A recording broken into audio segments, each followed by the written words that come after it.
आजीविका ज्ञान में आप सभी का बहुत बहुत स्वागत है। सेल्फ हेल्प ग्रुप से जुड़े हुए तमाम तरह के वीडियो या सभी तरह की जानकारियों की वीडियो मैं बनाती हूँ, तो चैनल को सब्सक्राइब ज़रूर से कर लें और वीडियो को लाइक ज़रूर से करके जाएं ताकि ज़रूरतमंद बहनों तक पहुँच पाए और मैं आपको और मेहनत करके अच्छे अच्छे कंटेंट के वीडियो आपको सेल्फ हेल्प ग्रुप के और बता सकूँ। आज हम बात करने वाले हैं सेल्फ हेल्प ग्रुप यानी स्वयं सहायता समूह के 5 सूत्रों के बारे में। स्वयं सहायता समूह के 5 सूत्र कौन से होते हैं इसके बारे में आपको डिटेल में बताऊंगी, तो वीडियो को लास्ट तक देखने की कोशिश किया करो। बीच में स्किप करके जाओगे तो आपको समझ में नहीं आएगा, फिर कमेंट करके पूछोगे तो मुझे बताना भी थोड़ा सा मुश्किल हो जाता है, क्योंकि इसमें डिटेल में जानकारी अगर आपको दी जाती है तो ही आपको अच्छे से समझ आ पाता है, नहीं तो आप समझ भी नहीं पाते हैं। छोटी छोटी चीज़ें हैं जो मैं सारी वीडियो में इंक्लूड करती हूँ, तो प्लीज़ वीडियो को पूरा देखा करें।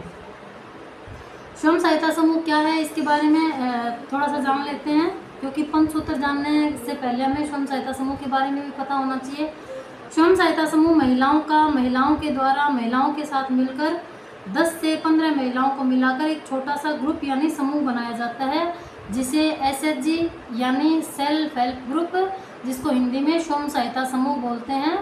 स्वयं सहायता समूह 10 से 15 महिलाओं का एक छोटा सा ग्रुप होता है, उसको बोलते हैं। ये समूह ग्रामीण महिलाओं को रोजगार प्रदान करने के उद्देश्य से भारत सरकार सभी राज्यों में बनाए गए हैं। ये सेल्फ हेल्प ग्रुप जो भारत सरकार ग्रामीण महिलाओं के उत्थान के लिए, सर्वांगीण विकास के लिए और रोजगार मुहैया यानी उपलब्ध करवाने के लिए सेल्फ हेल्प ग्रुप बनाती है। स्वयं सहायता समूह में सदस्य केवल महिलाएं ही बन सकती है, इसमें पुरुष सदस्य नहीं बन सकते। कई बार मेरे पास कमेंट्स आते हैं पुरुष भाइयों के कि इसमें सिर्फ महिलाएं ही सदस्य बन सकती है, क्या पुरुष बन सकते हैं? तो ये सिर्फ और सिर्फ महिलाओं का ही ग्रुप होता है। ये भारत सरकार जो वंचित महिलाएं हैं, ग्रामीण महिलाएं, जिनको काम तो बहुत सारे आते हैं करने, लेकिन उनको पता नहीं है कि किस तरह से आप इस काम को बड़े लेवल पे कर सकते हैं। और आर्थिक मदद भी सरकार जो सेल्फ हेल्प ग्रुप से जुड़ी हुई महिलाएं हैं उनको प्रोवाइड करवाती है।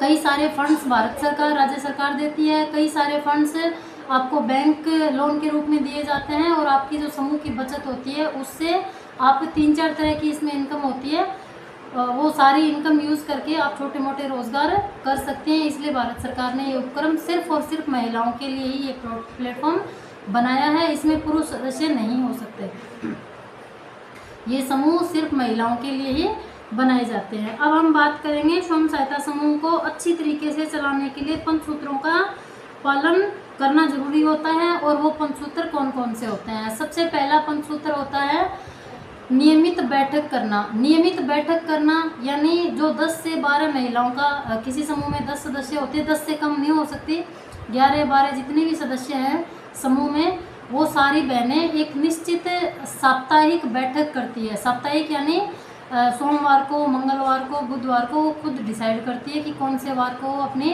बैठक करेंगी। उस दिन वो अपनी नियमित बैठक करती है। सबसे पहला 5 सूत्र का नियम है वो अपने समूह की नियमित बैठक करेंगी। अब बैठक करेंगी तो वो बैठक ऐसे तो करेंगी नहीं, कुछ न कुछ तो करेंगी ना बैठक करके।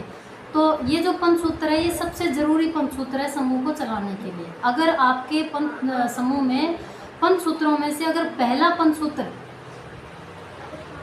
काम में लिया जाता है, यानी पहला 5 सूत्र आपका समूह में होता है, तो आपके सारे 5 सूत्र इसमें इंक्लूड हो जाते हैं। इसको एक तरह से माँ के रूप में भी देखा जाता है पहले 5 सूत्र को, जिसको नियमित बैठक करना बोलते हैं। अब नियमित बैठक करोगे तो बैठने के बाद एक दूसरे का मुंह तो ताकने से रहे, कुछ न कुछ तो करोगे। तो दूसरा इसमें फिर क्या होता है, नियमित बैठक करने के बाद नियमित बचत करना। अब नियमित बचत महिलाएं डिसाइड करती है कि वो 10 रुपये वीकली करती है, साप्ताहिक करती है, 20 रुपये करती है, 25 रुपये करती है, 50 रुपये करती है साप्ताहिक, यानी महीने में 4 आते हैं, चाहे सोमवार हो, चाहे मंगलवार हो, बुधवार हो, बृहस्पतिवार, शुक्र, शनिवार, जिस भी वार को वो करती हैं, तो महीने में 4 या 5 आते हैं। तो साप्ताहिक बैठक करेंगे, उसके बाद आप नियमित बचत करेंगे। आप जो भी 20 रुपये, 10 रुपये जितनी भी बचत है आपने तय कर रखी है, निर्धारित कर रखी है, वो बचत आप नियमित करेंगे। उसके बाद तीसरा जो 5 सूत्र है वो भी इससे ही रिलेटेड है।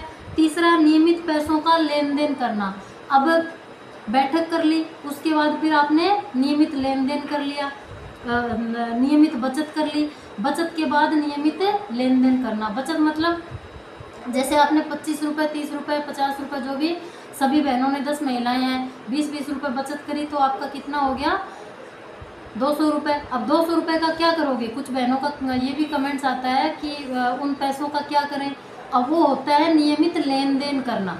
वो 20 रुपये कोई भी महिला, कोई भी बहन, समूह की दीदी उनको ले सकती है और ऋण के रूप में वो निर्धारित किया जाता है। ब्याज 1% पे, 1.5% पे, ज़्यादातर समूहों का ब्याज 1.5 रुपये या फिर 1 रुपये ही लिया जाता है, ताकि महिलाओं को वापस लौटाने में भी आसानी हो जाए। और वो जो ब्याज लगता है उन पैसों का, वो भी समूह का ही होता है, यानी आपके सेल्फ हेल्प ग्रुप का ही फंड होता है। आपका कोप्स बढ़ता है, यानी नियमित लेन देन करने से, फिर नियमित आपकी जो बचत है उसको रोटेशन में चलने से आपका फंड बढ़ता है, कोष बढ़ता है। उन पैसों से बहनें अपने रोजगार को बढ़ा सकती है। बार बार ऋण लेंगी, बार बार लेन देन करेंगी, तो उससे आपका कोष बढ़ेगा और आपका समूह भी अच्छे से चलेगा।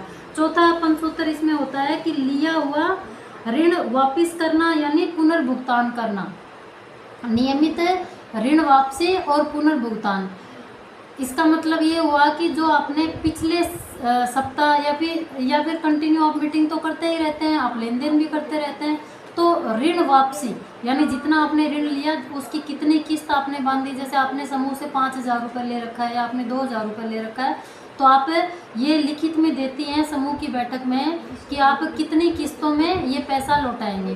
तो आप अगर आपने 5,000 ले रखा है तो हर महीने अगर आप 1,000 रुपये लौटाती हैं तो आप 1,000 रुपये प्लस आपका जो ब्याज बनता है वो आप ब्याज सहित लौटाती है, तो उसको नियमित पुनर्भुगतान या फिर ऋण भुगतान बोलते हैं उसको। ठीक है, तो ये चौथा पंचसूत्र आपका हो गया।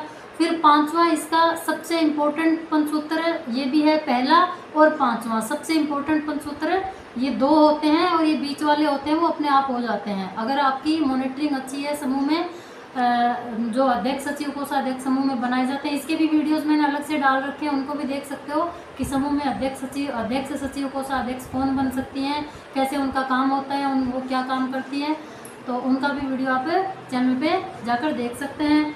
नियमित, पांचवा पंचसूत्र है नियमित खाता रजिस्टर पुस्तकों का लेखा जोखा करना। यानी आपका जब समूह गठन होता है तब आपकी बुक कीपर यानी लेखापाल जो समूह का लेखा जोखा रखती है, वो दीदी का चयन होता है, वो भी समूह से ही होती है, वो पढ़ी लिखी कोई दीदी होती है, वो नियमित आपका लेखा जोखा करती है। यानी आपने कितना पैसा लिया समूह से, कितना वापस लौटाया, कौन सी तारीख को। अब जैसे आपका समूह चलते हुए 3 साल हो गए, 2 साल हो गए, 5 साल हो गए, तो आपने दिसंबर महीने में या फिर नवंबर महीने में 2020 में, 24 में, 25 में कब क्या कौन सा पैसा लिया, ऐसे तो आपको याद रहने वाला है नहीं, क्योंकि बहनें कभी कितना ही पैसा लौटाती है। किसी महीने उनके पास जैसे 1,000 रुपये किस्त की बजाय 500 रुपये ही हैं, अगले महीने अगर वो दे सकती है, तो इसका सारी चीज़ों का नियमित लेखा जोखा होगा तो वो याद भी रहेगा और आपके उसमें संधारण में भी आसानी रहेगी। और एक टाइम बाद आपका बैंक है, आपके ब्लॉक में ये सारा रिकॉर्ड देखा जाता है। जब आपके ब्लॉक से या फिर डिस्ट्रिक्ट से जो अधिकारी आते हैं या फिर आपका एक तरह से एक जो लेखा जोखा करने वाली दीदी होती है वो सचिव होती है, यानी सेक्रेटरी होती है। तो जैसे ग्राम पंचायतों में होता है, उसी तरह से ये भी एक तरह की ऑर्गेनाइजेशन है। ये भी बहुत बड़ी एक आगे चलकर जैसे समूह के बाद फिर ग्राम संगठन के बाद आपका क्लस्टर लेवल फेडरेशन।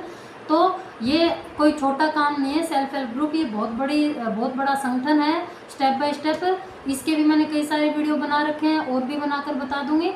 तो ये जो आपका पांचवा पंचसूत्र है ये भी सबसे इम्पोर्टेंट पंचसूत्र है, नियमित लेखा जोखा करना। ठीक है, तो आज मैंने आपको ये 5 पंचसूत्र डिटेल में बताए। वीडियो कैसी लगी आप मुझे ज़रूर से कमेंट करके बताएं और चैनल को प्लीज़ सब्सक्राइब करके ज़रूर से जाएं। वीडियो को लास्ट तक देखने के लिए सभी का बहुत बहुत धन्यवाद। भारत माता की जय।